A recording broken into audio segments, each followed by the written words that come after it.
последнее время активно стала обсуждаться тема преемника Владимира Путина. Называют самые разные фамилии, от Медведева и Мишустина до Собянина и Кириенко и даже вообще Патрушева. Давайте пообсуждаем это сегодня и мы. Во-первых, давайте сразу закончим неразумные разговоры. Никакого преемника в системах вроде нашей нет и быть не может. А чтобы ответить на вопрос «почему?», придется немножко рассказать об устройстве государства.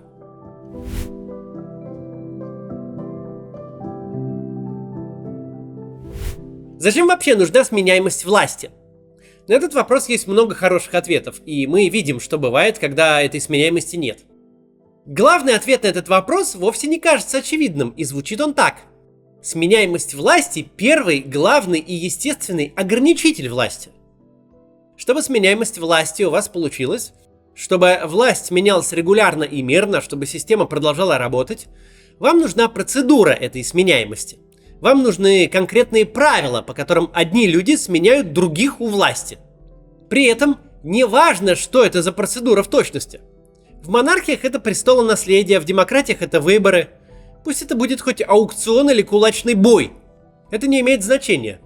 Главное, чтобы это была воспроизводимая процедура, правила которой всем ясны. Когда такая процедура есть, то сразу появляются люди, которые будут править завтра. Люди, ответственные за будущее страны и заинтересованные в нем. Для монархии это будет наследник, для демократии это будет политический истеблишмент. Процедура сменяемости власти создает естественную конкуренцию, естественный баланс центров силы. Потому что действующий президент, или король, в общем-то становится хромой уткой прямо в момент вступления в должность, ведь он уйдет в случае демократии или умрет в случае монархии. В какой-то предсказуемой перспективе. А те люди, которые будут принимать решения после него, ведущие политики с лучшими электоральными перспективами в случае демократии и наследники в случае монархии, это все не менее, а скорее и более значимые фигуры. Ведь они приходят, а нынешний уйдет. Они будут отменять его решения, а не он их. Первое, что делает любой диктатор, он разрушает систему передачи власти. Не потому, что его очень заботит, что будет после его смерти, а потому, что любой завтрашний лидер – это угроза уже для дня сегодняшнего. Это главная оппозиционная сила, причем сила с реальной властью, которую никакими фальсификациями не победишь. Любой реальный принц и его окружение в любой момент времени могут сказать: «Папа, ты захватил Крым. Папа сейчас с этого сливки, конечно, соберет, а с последствиями-то разбираться мне? Может быть, лучше папе устроить табакерку? Может, дешевле избавиться от папы, чем разгребать такое наследство?» Именно по этой причине любые монархи, которые хотели стать диктаторами, а в нашей истории это Петр I и Иван Грозный, так вот такие монархи всегда расправляются с собственной семьей и максимально устраняют всю старую аристократию от власти, заменяя ее зависимой от них политической элитой. Потому что до тех пор, пока существуют реальные преемники, никакой концентрации власти в одних руках быть не может. И любой реальный преемник Путина тут же станет новым Путиным. Старый Путин это очень хорошо понимает, как и все окружение его. Реальный преемник моментально, помимо своего желания, сформирует вокруг себя круг людей, заинтересованных в том, чтобы он пришел к реальной власти прямо сейчас, а не тогда, когда Путин умрет или утратит какую-нибудь дееспособность. Представьте себя на месте любого олигарха, любого силовика, любого человека, на ресурсе которого держится власть. У вас есть диктатор, который уйдет.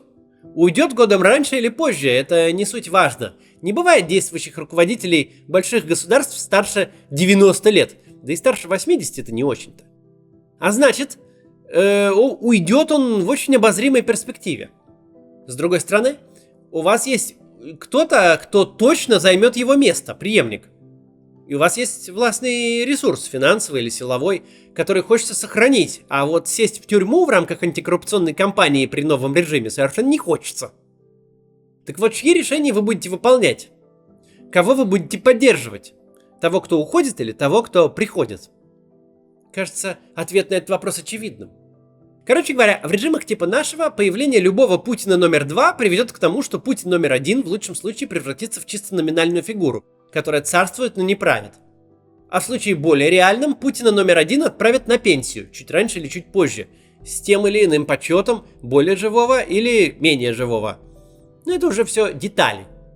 И если кто-то сомневался, что это работает именно так, и всегда так работало, и будет работать всегда в будущем, достаточно взглянуть на события в Казахстане начала этого года.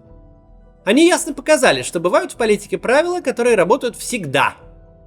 Ведь все было так хорошо. Перепридумали президентскую должность, забрав у нее ряд самых важных, в первую очередь, кадровых полномочий.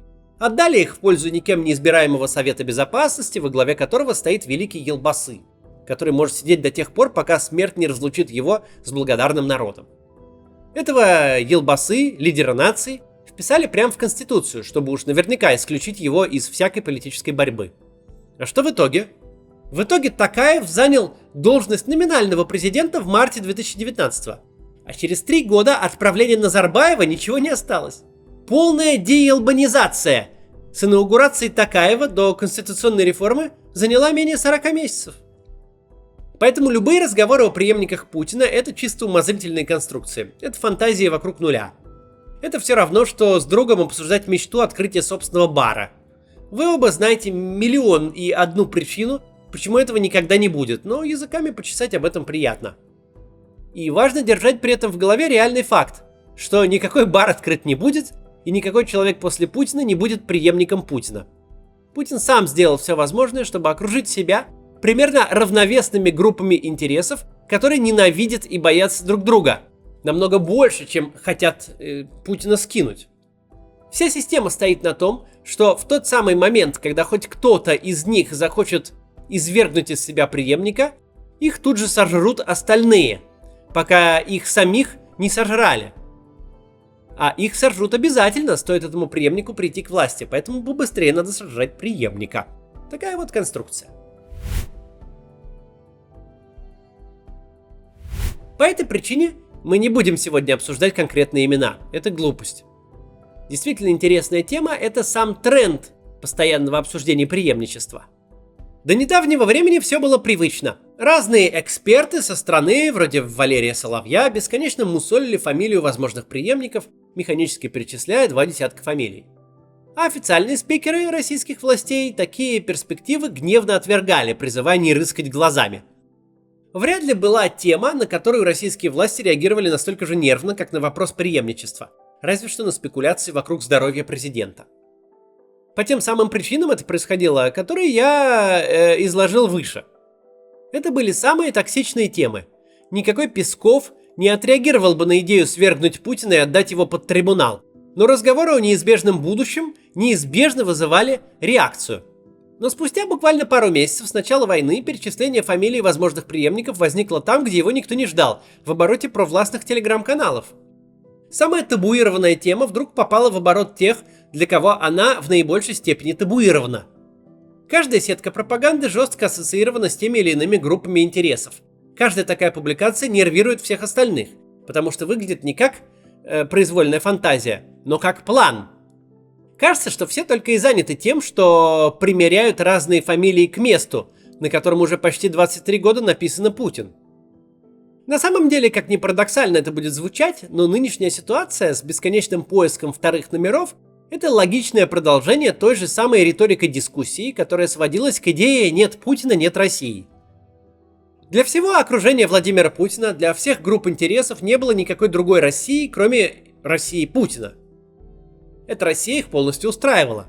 Она обеспечивала приватизацию прибыли при национализации издержек. Все эти олигархи и силовики зарабатывали на коррупции, на отсутствии защиты прав собственности, но хранили свое имущество и деньги в тех странах, где эти права есть. И свое будущее, и с будущее своих детей они связывали вовсе не с Россией. В той самой сказке про вершки и корешки эти люди всегда получали самую лучшую часть. Они выигрывали без правил, а хранили по правилам. И никакой раскол элит в такой ситуации просто невозможен.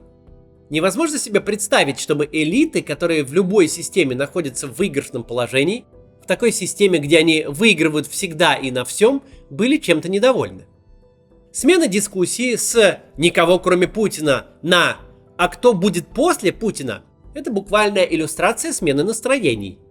Настроение с «без Путина нас ждут большие проблемы» на настроение «вместе с Путиным мы из созданных им проблем не выберемся». Нет варианта избавиться от Путина так, чтобы сохранить себя, на «мы не сохраним себя, сохранив Путина».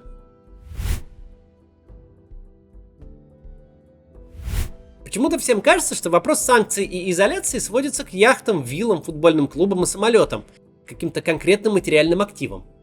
Но вопрос совсем не в них. Деньги – дело наживное и плюс-минус понятное. Понятно, что никакой покупатель яхты за $100 миллионов не тратит на эту яхту последние $100 миллионов. Он просто может себе позволить образ жизни, в который входит покупка такой яхты. Любые материальные потери можно компенсировать деньгами, благо российская экономика даже с учетом всех потерь способна прокормить считанное число сотен или тысяч от тех, от кого зависит власть Путина. Новую яхту и новую виллу они себе могли бы купить. Вопрос в том, что больше они никогда не купят. Вопрос в том, что для того мира, к которому они мечтали принадлежать, где можно безопасно хранить свои капиталы и собственность, они стали изгоями. Когда против тебя вводят санкции Евросоюз, эти санкции не сводятся к тем ограничениям, которые перечислены в документе. Это значит, что в любом банке мира, если его штаб-квартира не располагается в соломенной хижине, будет вопить сирена воздушной тревоги в тот самый момент, когда в него зайдет, пусть физически или пусть в виде фамилии на документе, любой, чья фамилия указана в таких санкционных списках. Никакие сотни миллионов долларов не нужны яхтенной верфи, если в ее отчетности вдруг появится подсанкционное лицо. Она лучше не построит яхту за $1 миллиард, а построит 50 яхт по 20 миллионов, чем будет объясняться с властями и общественностью. Футбольные клубы здесь, кстати, особенно показательны. Футбольный клуб не предмет роскоши же. В футбольном клубе нельзя жить, его нельзя съесть или выпить, в нем нельзя летать, плавать и ездить. Владение западным футбольным клубом, любым спортивным клубом топовой лиги – это пропуск в политическую элиту. Его покупают для того, чтобы в ложу владельца приглашать британского принца, а там уже договориться с ним о партии в поло. И вот 30 лет назад ты простой инженер, а сейчас с британским принцем в поло играешь. В этом и есть ценность нематериальных активов футбольных клубов, яхт, домов в элитных районах. Их ценность – статус. Статуса больше нет. Даже не обязательно прямо быть в санкционных списках.